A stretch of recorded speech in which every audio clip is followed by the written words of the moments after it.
దేశంలోనే నీతి నిజాయితీ కలిగిన నేత వాజ్పేయి అన్నారు బీజేపీ ఎంపీ లక్ష్మణ్. శ్రీ సత్యసాయి జిల్లా కదిరిలో మాజీ ప్రధాని శత జయంతి వేడుకల్లో పాల్గొన్నారు. ఆయన ఊసర వెళ్లి సిగ్గుపడేలా నేటి రాజకీయ నేతలు వ్యవహరిస్తున్నారని మండిపడ్డారు. ఒక్క ఓటుతో ప్రభుత్వం పడిపోతుందని తెలిసినా వెరవక రాజీనామా చేసి మళ్లీ ప్రజల వద్దకు వెళ్లారని గుర్తు చేశారు. వాజ్పేయి జీవితాన్ని యువత ఆదర్శంగా తీసుకోవాలని లక్ష్మణ్ పిలుపునిచ్చారు. ఆ దిశగా యువత ముందుకు రావాలన్నారు ఆయన.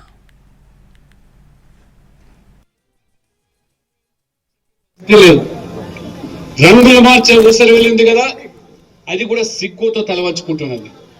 అంటే నన్ను మించి రంగులు మార్చే నాయకులు ఈ దేశంలో, ఈ సమాజంలో అధికారమే లక్ష్యంగా, దేశం ఎట్టిపోతేమి, రాష్ట్రం ఎట్టిపోతేమి, నాకు కావాల్సింది కుర్చీ, పదవి, ఈ పదవి వ్యామోహంతో ఏ రకంగా మరి ఈరోజు మరి పార్టీలు మారుతున్నారో వాజ్పేయి గారిని ఆదర్శంగా తీసుకోవాలి ఈనాటి యువత.